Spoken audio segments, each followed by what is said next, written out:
स्वागत है आप सभी का फिर से इस नए वीडियो में। आप देख रहे हैं स्टूडेंट एलाइज यूट्यूब चैनल। इस वीडियो में हम लोग IIT CBT एग्ज़ाम 2024 से रिगार्डिंग बात करने वाले हैं। काफ़ी सारे छात्रों को ये डाउट होता है कि कितने पेपर होंगे, कितने सवाल पूछे जाएंगे, कितने नंबर का पेपर होगा, टाइम कितना मिलेगा सॉल्व करने के लिए, क्या सभी विषय में अलग अलग पास करना अनिवार्य होता है, क्या निगेटिव मार्किंग भी होती है। इन सभी के बारे में इस वीडियो में हम लोग पॉइंट टू पॉइंट डिस्कस करेंगे कि टोटल कितना पेपर का एग्ज़ाम होता है IIT एग्ज़ाम में और उसे किस प्रकार से देना होता है, टोटल कितने क्वेश्चंस पूछे जाते हैं, एक क्वेश्चंस के कितने नंबर दिए जाते हैं। तो सबसे पहले हम लोग यहाँ PPT पे बात करेंगे, मुद्दा के हिसाब से PPT के अनुसार हम लोग देखेंगे। लास्ट में हम लोग यहाँ पे पासिंग मार्क्स भी डिस्कस करेंगे कि जो पासिंग मार्क्स होता है ना वो कितने में पास कर दिए जाते हैं IIT CBT एग्जाम जो कंप्यूटर बेस्ड लिए जाते हैं। पहला पॉइंट जो यहाँ पे है वो यहाँ पे है ट्रेड थ्योरी, जो कि आपको दिखाई दे रहा होगा। देखो जी, यहाँ पे जो है ट्रेड थ्योरी को हम लोग बोलते हैं TT, ट्रेड थ्योरी को ही हम लोग TT बोलते हैं। आपने सुना होगा कितने बार कि TT है। उसके बाद works of calculation and science, इसको बोला जाता है WCS। उसके बाद इंजीनियरिंग ड्राइंग होता है, यहाँ पे ES इसको बोला जाता है। उसके बाद एम्प्लॉयबिलिटी स्किल टेस्ट होता है, इसको बोला जाता है ES। शॉर्टकट में इन सारे पेपर के नाम यही होते हैं। एम्प्लॉयबिलिटी स्किल टेस्ट इसका नाम होता है ES और इंजीनियरिंग ड्राइंग इसका नाम ED होता है।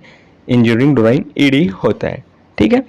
तो देखो जी, यहाँ पे होता ये है कि ये जो आपके 4 पेपर हैं, टोटल यहाँ पे पेपर 5 आपको दिखाई दे रहा है। Trade theory, works of calculation in science, engineering drawing और एम्प्लॉयबिलिटी स्किल।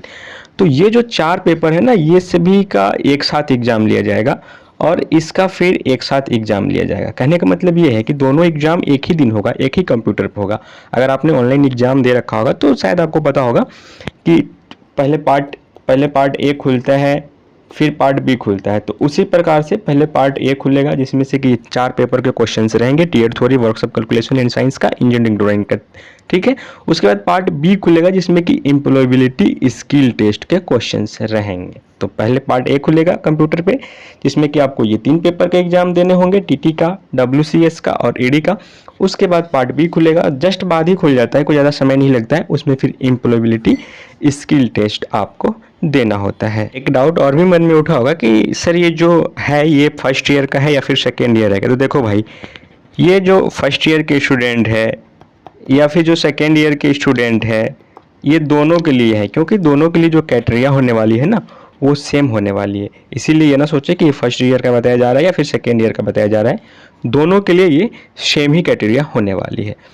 देखो भाई, तो यहाँ पे एक और भी सवाल बनता है छात्रों के मन में कि जो ट्रेड थ्योरी है ना, ये ट्रेड थ्योरी सबकी अलग अलग हो सकती है। सपोज दैट किसी की जो ट्रेड थ्योरी इलेक्ट्रिशियन होगी, किसी की मैकेनिक होगी, किसी की डीजल मैकेनिकल होगी, किसी का इलेक्ट्रॉनिक्स होगा, किसी का फिटर होगा।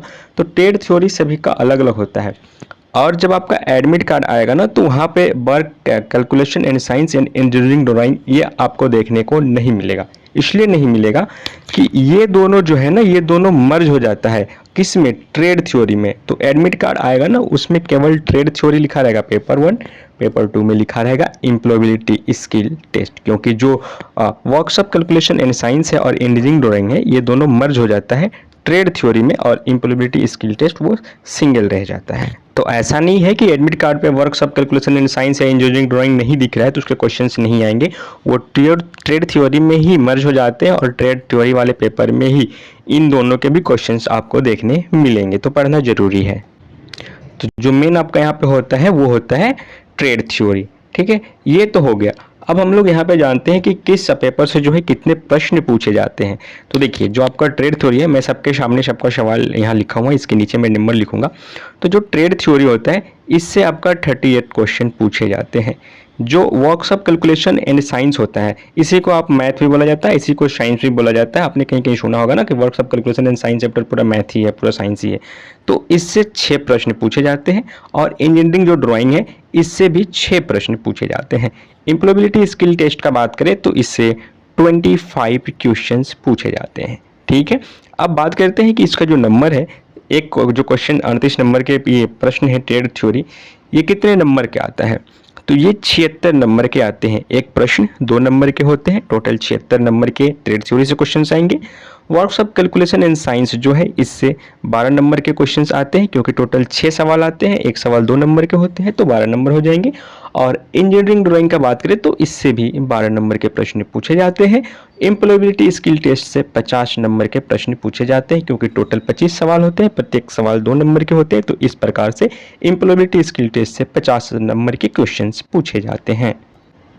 एक बात और भी ध्यान रखना है कि जो ट्रेड थ्योरी है, जिसका इलेक्ट्रिशियन होगा उसका इलेक्ट्रिशियन का क्वेश्चन पूछे जाएंगे जो कि 38 होंगे। जिसका वर्कशॉप कैलकुलेशन जिसका फीटर होगा उसके फीटर के 38 सवाल पूछे जाएंगे जो कि 76 नंबर के आएंगे। जिसका दूसरा थ्योरी ट्रेड होगा उसका उस पेपर से ही केवल 38 सवाल पूछे जाएंगे। तो इस बात को ध्यान रखना है यहाँ पे कि 25 नंबर का एम्प्लॉयबिलिटी स्किल जो 25 क्वेश्चन आते हैं जो कि 50 नंबर के होते हैं। अब यहाँ पे सबसे इंपॉर्टेंट बात ये आ जाता है कि जो पासिंग मार्क्स होता है वो कितना नंबर लाएंगे। पासिंग मार्क्स कितना होता है, एक टॉपर मार्क्स होता है कि कितना लाएंगे तो आप टॉप कर जाएंगे, एक पासिंग मार्क्स होता है कि पासिंग मार्क्स को कितना लाना होगा पास करने के लिए। तो मैंने शुरू में बताया था जैसे कि ये जो तीन है ये एक साथ आएंगे, ठीक है। तो टोटल यहाँ पर अगर काउंट किया जाए तो 76, 12 और 12 जोड़ के टोटल यहाँ पे 100 नंबर हो जा रहे हैं। कितने नंबर हो जा रहे हैं, ये 100 नंबर के क्वेश्चंस हो जा रहे हैं। तो 100 नंबर्स में से टोटल अगर 100 नंबर्स हो जा रहे हैं और यहाँ पे बात करें कि 100 नंबर में से अगर आप 33 मार्क्स भी ला रहे हैं ना, 33 नंबर भी ला रहे हैं तो यहाँ पे आप पास कर जाएंगे। पास करने के लिए मात्र 33 नंबर ही लाना है 100 में से। और यहाँ पे एक बात और भी ध्यान रखना है कि आपको अलग अलग सभी में पास करने की आवश्यकता नहीं है। आप कहीं से भी 33 मार्क्स ला सकते हैं।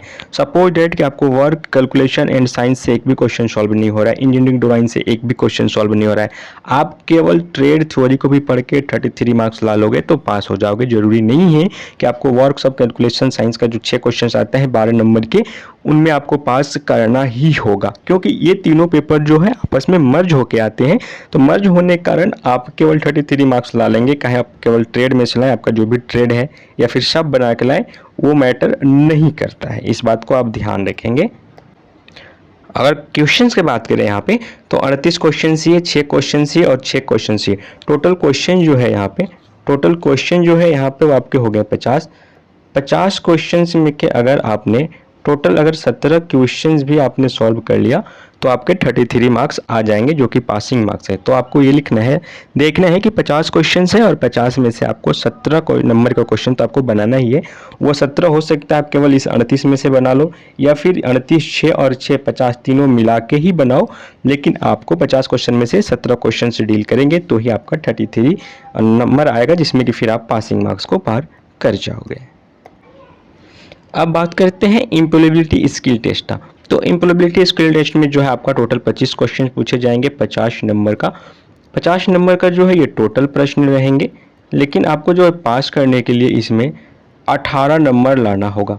तो क्वेश्चंस का अगर बात करें तो लगभग आपकी 9 क्वेश्चंस बैठ रहे हैं। अगर आप एम्प्लॉयबिलिटी स्किल टेस्ट में 25 में से अगर 9 क्वेश्चंस को अगर आप सॉल्व कर दे रहे हैं तो इसमें आप पास कर जाएंगे। और ज़रूरी है एम्प्लॉयबिलिटी स्किल टेस्ट भी पास करना, क्वालिफाइंग करना जरूरी है। अगर आप उसे क्वालिफाइंग नहीं करेंगे तो आप उस पेपर में फेल हो जाएंगे, ठीक है। तो इसे आपको ध्यान में रखना है कि पास पार्ट ए पार्ट बी अगर इन सबको मिलाकर, जैसा कि मैंने शुरू में बोला था, इन सबको मिलाकर अगर पार्ट ए मान लिया जाए और इसको पार्ट बी मान लिया जाए तो पार्ट ए पार्ट बी दोनों में पास करना अनिवार्य होता है। यहाँ पे मैंने केवल पासिंग मार्क्स डिस्कस किया है कि 33 नंबर आपका पासिंग मार्क्स होता है, 9 नंबर आपका पासिंग मार्क्स होता है, लेकिन ओवरऑल बात करें तो आपको 80%, 85%, 90% आपको लाना होगा, क्योंकि अप्रेंटिस 6 के बेसिस पे भी ना आगे चल के आपको जो है जॉब दिया जाता है, प्रोवाइड किया जाता है, आपका सिलेक्शन होता है।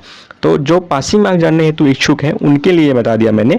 अदरवाइज आपको जो है 80%, 90% मार्क्स लाना ही होगा और वो आप आसानी से ला पाओगे। कोई हार्ड चीज़ नहीं होता है। ट्रेड थ्योरी पढ़ के ला पाओगे, वर्कशॉप कैलकुलेशन पढ़ के ला पाओगे और एम्प्लॉयबिलिटी स्किल टेस्ट भी बिल्कुल ईजी होता है। अगर आपने तैयारी कर रखा है थ्योरी प्रैक्टिकल तो आपको इस समय बिल्कुल किसी भी का कोई भी तरह का दिक्कतें होने वाली नहीं है एग्जाम में। तो ओवरऑल जो सीबीटी एग्जाम का जानकारी था वो यही था। टोटल ट्रेड थ्योरी का जो पेपर है इसमें से अगर आप 33 नंबर ला रहे हो, मतलब 17 क्वेश्चन बना रहे हो तो आप आराम से पास कर जाओगे। और एम्प्लॉयबिलिटी स्किल टेस्ट में अगर आप 9 क्वेश्चन सॉल्व कर रहे हो, 18 नंबर ला रहे हो तो आराम से पास कर जाओगे। तो टोटल ये था सीबीटी एग्जाम जो कि कंप्यूटर बेस्ड लिए जाएंगे। और ये टोटल नंबर का बात करें तो टोटल कितने नंबर का ये एग्जाम हो गया आपका 150 नंबर का एग्जाम हो गया। पार्ट ए से 100 क्वेश्चन नंबर और पार्ट बी से आपका जो है ये 50 क्वेश्चन टोटल जोड़ के 100 क्वेश्चन यहाँ पे 150 क्वेश्चन आ गए। तो 150 नंबर के टोटल क्वेश्चन हो जाएंगे और टाइम का बात करें तो टाइम आपको यहाँ पे 2 आवर्स यानी कि 2 घंटे के आपको समय दिए जाएंगे इस एग्ज़ाम को क्रैक करने के लिए, यानी कि आपको 150 नंबर के क्वेश्चन सॉल्व करने के लिए टोटल 2 आवर्स का समय दिया जाएगा। क्वेश्चंस का बात करते हैं तो 50 क्वेश्चन यहाँ है और 25 क्वेश्चंस यहाँ है। टोटल जोड़ के जो आपके पास क्वेश्चन की संख्या हो जाएंगी वो हो जाएंगी 75, और 75 क्वेश्चन सॉल्व करने के लिए 2 घंटे की समय आपको दिए जाएंगे। तो फ्रेंड्स, ये जो था ये तो आपका हो गया सीबीटी टेस्ट के बारे में।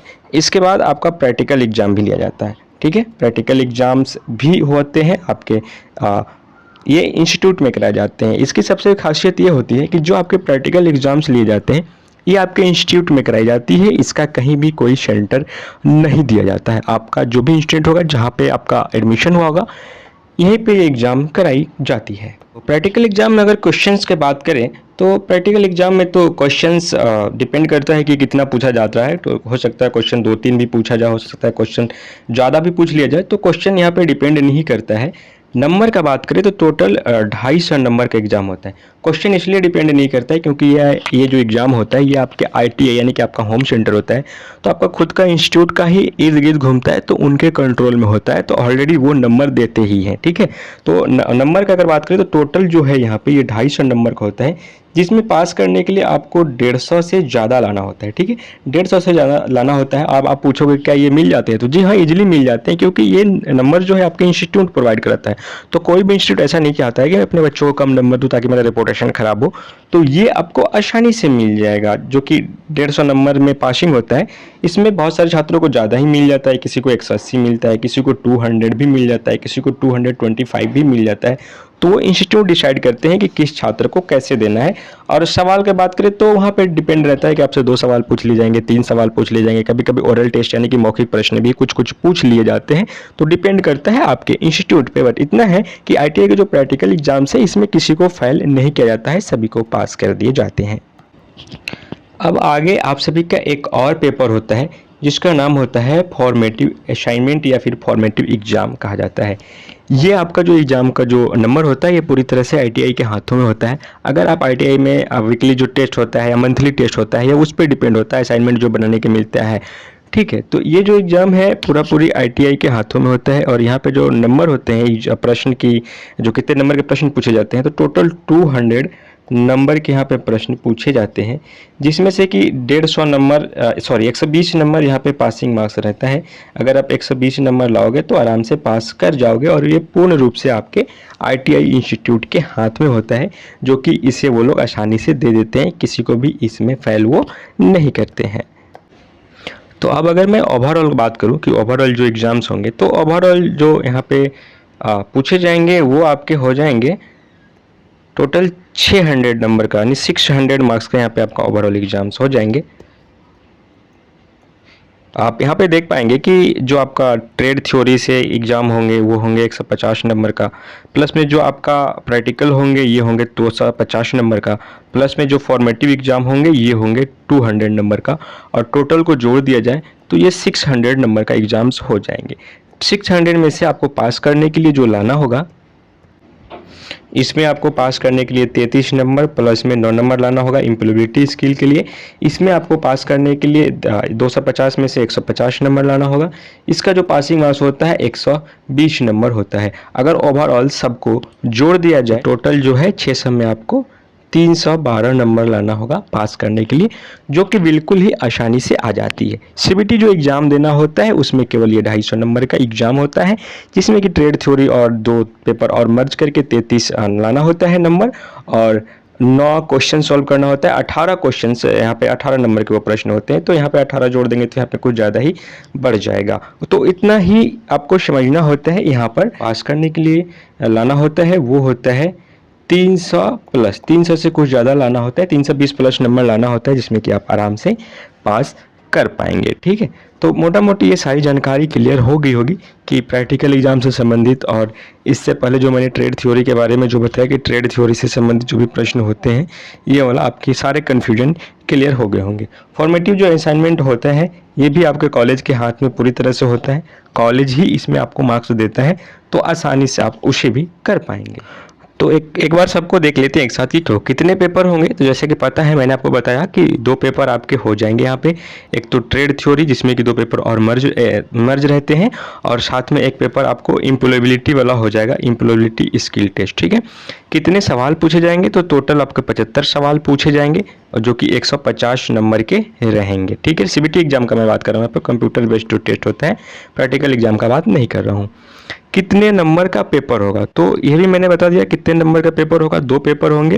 पहला पेपर में जो है टोटल जो प्रश्न पूछे जाते हैं, ये टोटल 50 प्रश्न पूछे जाते हैं, जिसमें कि आपके ट्रेड थ्योरी होता है। ट्रेड थ्योरी से आपके 36 क्वेश्चन पूछे जाते हैं, ट्रेड थ्योरी से 26 क्वेश्चन पूछे जाते हैं। उसके बाद एससी होता है, जिसमें से कि आपके 6 क्वेश्चन पूछे जाते हैं। उसके बाद एक आपका होता है ईडी, इंजीनियरिंग ड्राइंग, जिसमें से कि 6 प्रश्न पूछे जाते हैं। ठीक है, और दूसरा जो होता है वो आपका होता है एम्प्लॉयबिलिटी स्किल टेस्ट, जिसमें कि टोटल आपके 25 क्वेश्चन से पूछे जाते हैं। ये आपको समझ में आ गया। क्या सभी विषय में अलग अलग पास होना पड़ेगा? जी हाँ, इसमें 2 पार्ट में पेपर होते हैं, पार्ट ए और पार्ट बी। तो पार्ट ए में अलग से पास होना पड़ेगा, जिसमें कि 3 पेपर को मर्ज करके ट्रेड थ्योरी में एग्जाम ले लिया जाता है। दूसरा पार्ट बी जो कि आपका ईएस होता है, एम्प्लॉयबिलिटी स्किल टेस्ट, इसमें अलग से पास होना पड़ेगा। अगर दोनों में से किसी एक में भी फेल हो गए तो आप आईटीआई के एग्जाम में फेल कर जाएंगे। एक लास्ट क्वेश्चन से रह जा रहा है कि क्या इसमें निगेटिव मार्किंग भी होता है, तो जी नहीं, इसमें नो निगेटिव मार्किंग होता है। किसी भी प्रकार के निगेटिव मार्किंग इसमें नहीं होता है, तो आप फुल अटेम्प्ट लेकर आएंगे। तो ये मोटा मोटी जानकारी था। इससे रिलेटेड अगर कोई भी कंफ्यूजन हो तो आप कमेंट बॉक्स में पूछ सकते हैं, उसका जवाब वहाँ पे दे दिया जाएगा। अगर आईटीआई की परीक्षा से संबंधित आपकी जानकारी अच्छी लगी होगी तो वीडियो को जरूर दोस्तों के बीच शेयर करें, और ताकि जो भी इस बार आईटीआई के एग्जाम देने वाले हैं उनके जो डाउट्स हैं वो क्लियर हो जाएं।